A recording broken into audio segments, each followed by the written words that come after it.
Hey, what's up, guys? This is Sam OG. So I want to talk about Cyberpunk a little bit because I watched Funtroden and Jason from Either RPG interview yesterday, and Jason was talking about the fact that one of his main inspiration for his game was the fact that he was disappointed with the game he used to play, and he was a big fan of Shadowrun and Cyberpunk and Steampunk and all that, and all the games he used to play about with these games was sorry. Wow, they were not satisfying to him, and and Funtroden a couple of weeks ago asked me about tips on running Cyberpunk games, and so I decided to chime on it again. Cyberpunk is a dear topic of mine. So the thing with Cyberpunk, the first thing we have to do when we want to play Cyberpunk is genre expectation. With the group, like, what do we expect in terms of genre? That's the, I mean, that's the first thing, because if you want to play a mission-based uh, shadow running type of game where you get you're like a bounty hunter, or some kind of a runner that does jobs for big corporations and whatever stuff like that. I mean, that's one way of approaching it, and it's the Shadowrun way. You can do that with or without magic. That doesn't matter, but that's the thing. And and then, or if you want to play another kind of Cyberpunk, you need to ask yourself, okay, so what else? Because the thing is that a lot of people, that's what Cyberpunk is to them. It's you have missions in a big urban world where there's criminality and technology and corporations, and you get your implants, and you go on the web, and you have virtual reality and all that. So that's what it is, and it ends up being some kind of a mission-based Shadowrunny type of game. Now, is it possible to do something else with Cyberpunk? And to me, it's obvious that you can do something else with Cyberpunk. I don't think you have to fall into that type of play. So first thing is, to me, is to define Cyberpunk. So there's two words. You have cyber and you have punk, and to me, the genre is a nihilistic, you know, typical 80s views of the world toward technology and toward the power structures of our society in the modern world. If you look at uh, all the stuff, especially in Shadowrun, all the stuff they were saying back in the days in the splat books,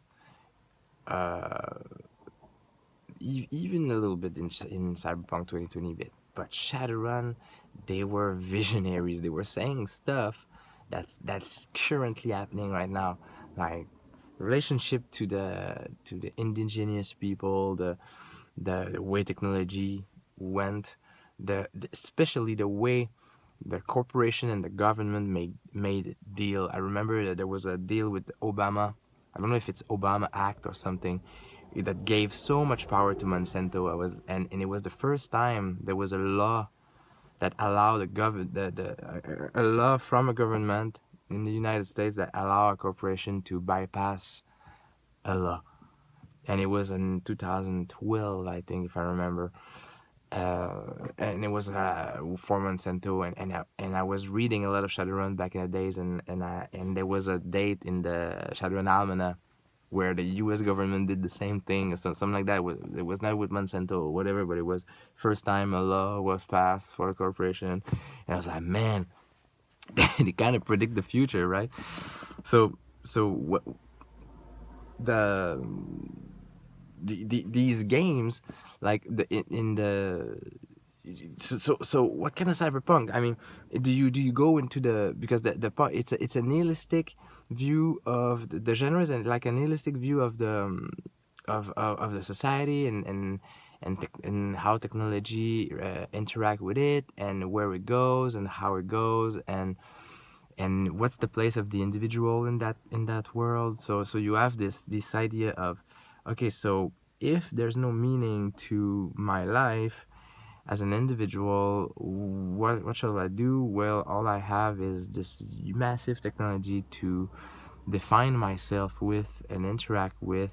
And since the democracy and all that doesn't work that much because it's too abstract with these big corporations, like organizing our lives on a macro level, just all there is left to me is the micro level, where is my body and the technology to and the drugs to manipulate it, and find some meaning for my life.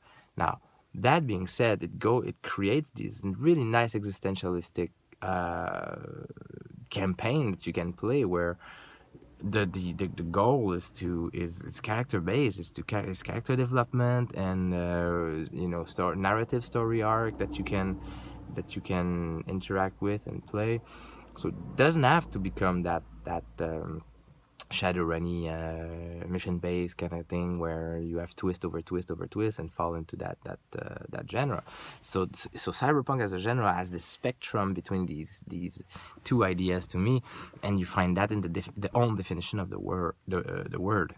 Now, that being said, once you have that general expectation clear, then you find the right game. Now, finding the right game is a classic one that can always come back to it. Always come back to it. That's the reason why I don't do videos, because that's the always fall into that thing.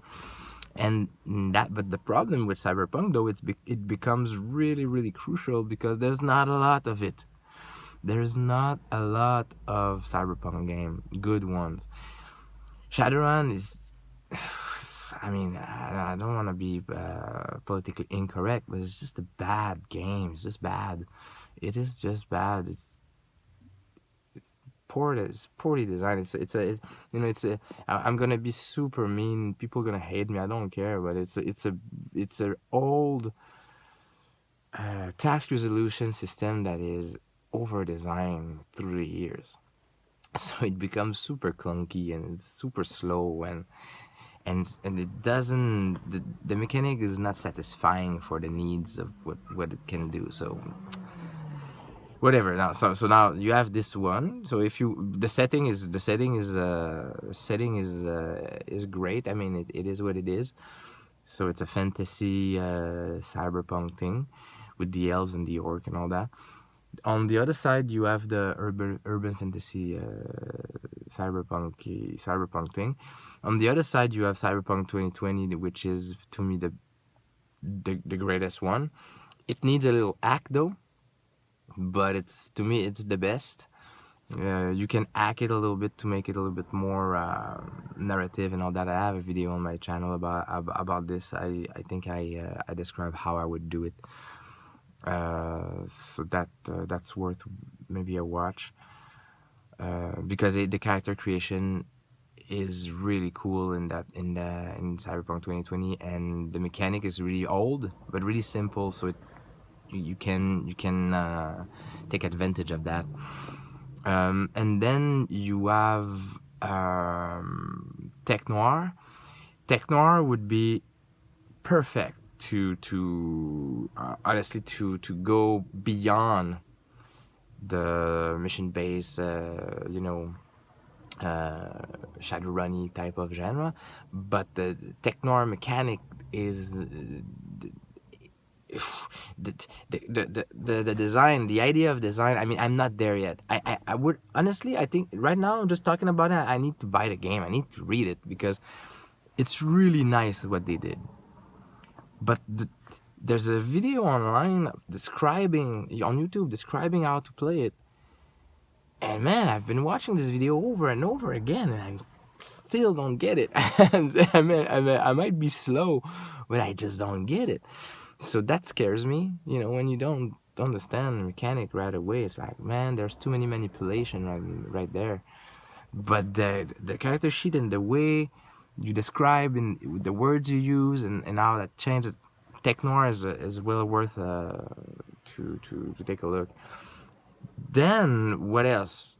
I don't know much about other good cyberpunk games. I mean, you have all the generic system that you can use, but when you use a generic system to do something, you fall short of good mechanical design, embedment in the genre and in the character development and the story arc and all that. So you have this generic thing that does everything, right?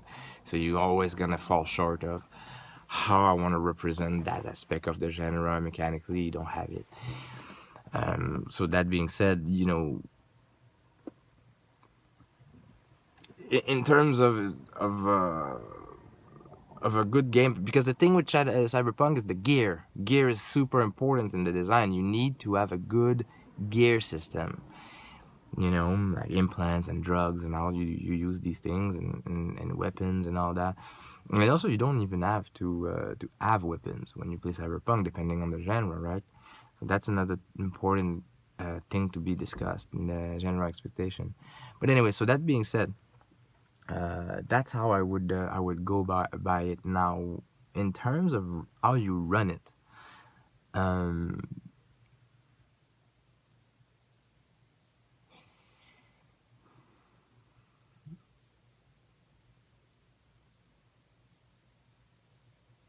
I did a video in the past on how you would go into the astral. Let's say astral, you need magic. My cyberpunk, I mean, I'm not a big fan of the magic in the way I would play. So I would get rid of that right away just because I don't. So my cyberpunk is human based and technology based. Now, virtual reality and going into the matrix and all that.